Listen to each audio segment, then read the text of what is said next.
Good morning students. Today we are going to study chemistry for class 8 and the first chapter is matter. In this video we will be covering these topics: what is matter, states of matter, kinetic molecular theory of matter. Let us take the first question: what is matter? Matter is everything that you see around. The whole of this universe, it is made up of matter. Okay. Now I'll give you one activity. Make a list of 10 things that you see around. We can also try that. The table, chair, pen, pencil, a glass of water, the water inside it and the air, everything is matter. And what is this matter made up of? Matter is made up of very tiny, indivisible particles called atoms. They are very small particles, they cannot be seen with the naked eye, and that fact we all are well known with that. Suppose if we take the example of this marker, it is matter and it is made up of atoms, but can we see the atoms? No. And one more thing, the atoms, they cannot exist independently in most of the cases. Atoms combine to form molecules. We will take one example. We can take the example of water. You know what is the formula of water? Yes, it is H2O. H2O. It is formed by the combination of two hydrogen atoms and one atom of oxygen. Okay, and it is a molecule of water. All right. And what about the states? The matter exists in 3 different states: solids, liquids, and gases, depending upon the environmental conditions. We will be studying solids, liquids and gases separately. I know you have already studied it in lower sections, but we will have a quick recap based on all these characteristic points: shape and volume, compressibility, rigid or fluid, and occupy the whole container. Let us take the example of solids. In solids, the molecules are very tightly packed. The intermolecular space is almost negligible. Now I just use one term, intermolecular space. What is that? It is the space between two molecules in a substance. Okay? And that space we see, the molecules, I said, it is tightly packed. So the intermolecular space is very less or negligible. And from that we can take one more point. The intermolecular force of attraction is highest. It is very strong. Now what is intermolecular force of attraction? It is the force of attraction between molecules of a substance. Okay? From that we can say the molecules here, they cannot move or they cannot leave their place. They can only vibrate about their mean position. Okay? We can take the first point, their shape and volume. The shape of the solids, it is fixed and the volume is also constant. We can take one example. We can take this phone. It is solid, isn't it? And it is roughly cuboidal in shape. Its shape is fixed. Its shape is not going to change by itself, and its volume is also fixed. Even we can calculate its volume by using that mathematical equation A into B into H, isn't it? We can calculate the volume. Its volume is fixed. Then what about the compressibility? Compressibility means to bring the molecules close together. Do you think there is any room for molecules in solids to come close together? No, it is not possible to compress solids. They are incompressible. Okay. Then the next is rigidity or fluidity. Of course, the molecules in solids, they are rigid. They cannot, rigid means whether they can leave their place and move here and there. It is not possible in case of solids. They are rigid, they cannot flow. They can only vibrate about their mean position. Okay. And the next is, do they occupy the whole container? No, that is not at all possible. Do you think their volume is going to change? This this one last point, you can do one activity at home. You take a ball and take a jug. Place that ball in the jug. Will the ball occupy the whole container? Do that and then let me know what happens. Okay, we are done with solids here. We'll go to liquids. In liquids, we see the molecules, they are less tightly packed. Less tightly packed means the intermolecular space is more, and accordingly the intermolecular force of attraction is less. So what about their shape and volume? Of course, we can say the volume of liquids is fixed but not their shape. This we can understand by one activity you should do at home. You take a glass of water and pour it in a jug. You will see that water takes the shape of the jug. And again, the same water you pour in a bowl and you see that water is going to take the shape of the bowl. So we see the shape is not fixed, but of course the volume is fixed. The volume will not be changing. Then compressibility. Is it possible to compress the molecules of liquids? Yes, it is possible, because we see intermolecular space is more. We can bring, but not to that extent. I will show you one activity. Let us see this water bottle.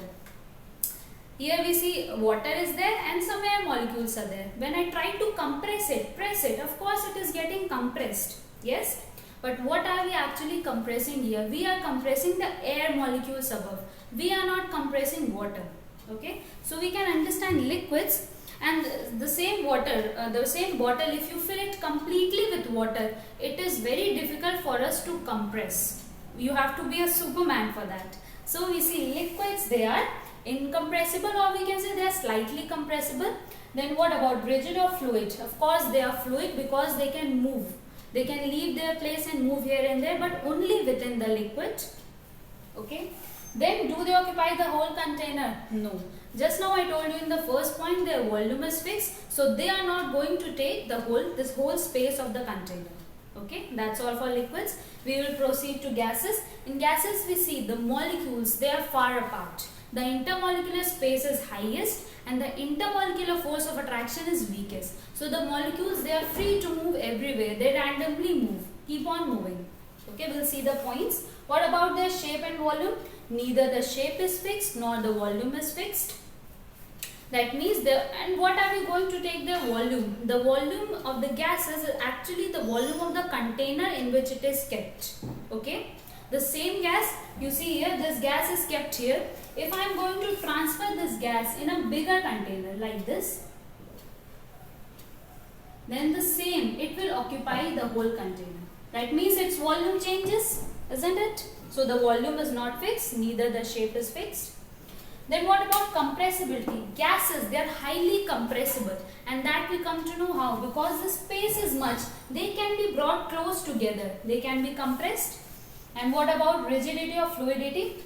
Of course, gases are fluid in nature, and that you can understand by one experiment. You take one incense stick. Do you know what is incense stick? Yes, agarbatti, right? And you light that incense stick at one corner of the room.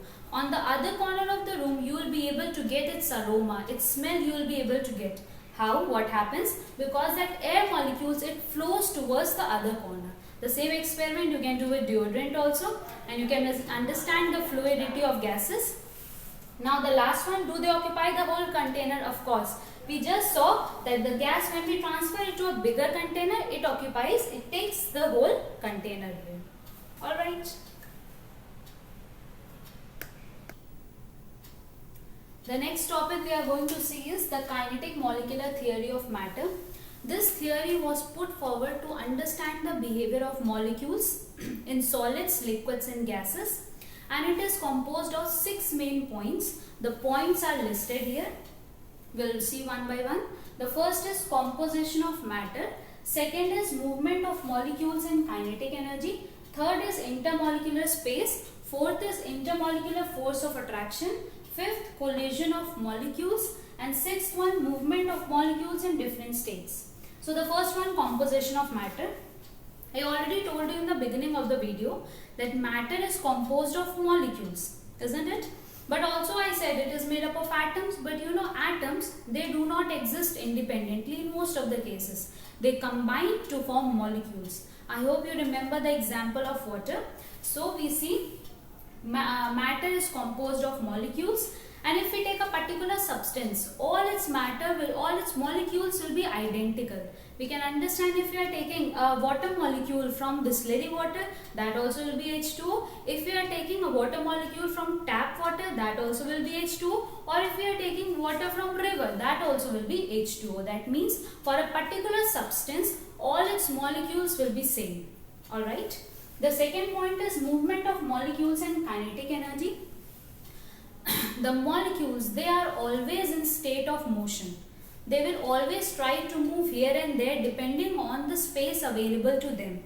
We can see in solids the space is very less, so they only vibrate about their position. But in liquids the space is more, so they move from one place to the other, but they do not leave the liquid. And what about in gases? They are free to move and even they leave the container in which they are kept. Okay. and because of this motion they possess a type of energy that is called kinetic energy. I hope you have heard the term kinetic energy and potential energy in physics. So what is kinetic energy? It is the energy that is possessed by a molecule due to its motion. And what is potential energy? The energy that is possessed by a substance because of its position or because of its shape. Especially we are talking elasticity. So here we know that all the molecules, they have got some or the other kinetic energy, and this kinetic energy depends upon the temperature. As we increase the temperature, the kinetic energy increases. If we decrease the temperature, the kinetic energy decreases. Okay. The third point is intermolecular space. You are very well aware. It is the space between two molecules of a substance. It is also known as interparticle space, and intermolecular space is maximum in gases. It is minimum in solids. Okay. Then next is intermolecular force of attraction. You know this term also. It is the force of attraction between two molecules of a substance. And this force of attraction is maximum in case of solids. It is minimum in case of liquids. Now this intermolecular force of attraction, it can be of two types: cohesive forces and adhesive forces. First we'll take cohesive forces. It is the force of attraction between two same kind of substances. This you can understand from the term itself. You see co. Co means what? Together. You must have heard that term, co-class teachers. That means class teachers of the same class. So if the force of attraction is between same kind of substances, it is cohesive force. Then what is adhesive force? It is the force of attraction between different kinds of substances, different kinds of molecules. Okay, we can understand by taking one example. You know, a dew drop is formed by attracting water molecules, and that what happens? A water molecule is attracting another water molecule and forming a sphere there, semi-spherical structure, that is a dew drop. That is because of the cohesive forces. And when you take water in a glass, you know, some water droplets, they stick to the glassware. That is due to adhesive forces. Adhesive force means that water molecule is attracting the glass molecule. Okay, different molecules are there, so you understand that is adhesive force of attraction. The next point is collision of molecules. Collision means colliding. That means two molecules will come and strike each other. We can understand in case of solids, liquids and gases. You know, in solids, the molecules, they don't have space to move here and there. They only vibrate. But still when they vibrate, they collide with each other. Isn't it? They collide with each other. And what happens in liquids? In liquids, they have got enough space, more space. So they collide with each other and also with the walls of the container in which they are kept. That we can see here.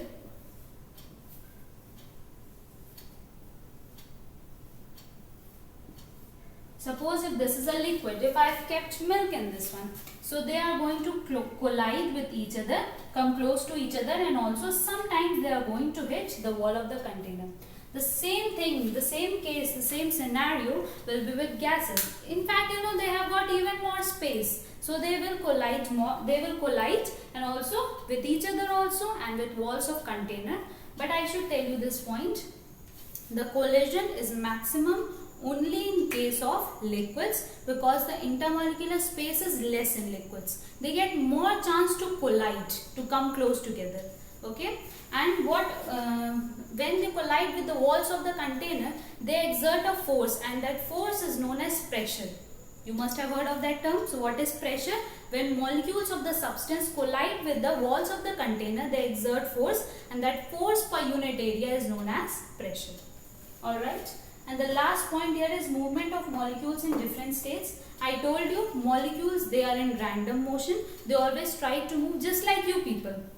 You also want to move here and there. You don't want to sit stationary in the class, isn't it? But you move only depending upon the environmental condition. If the teacher is inside, you are not going to leave your space. But as soon as the teacher goes, and if it is recess time, you are going to run about. The same is the case with substances, the molecules. In solids, they are very tightly packed. They don't get space to move, so they only vibrate. In case of liquids, they have space. The intermolecular space is there, so they leave their place and move here and there.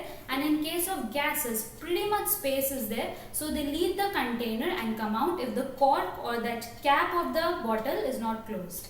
Alright, so that's all for now.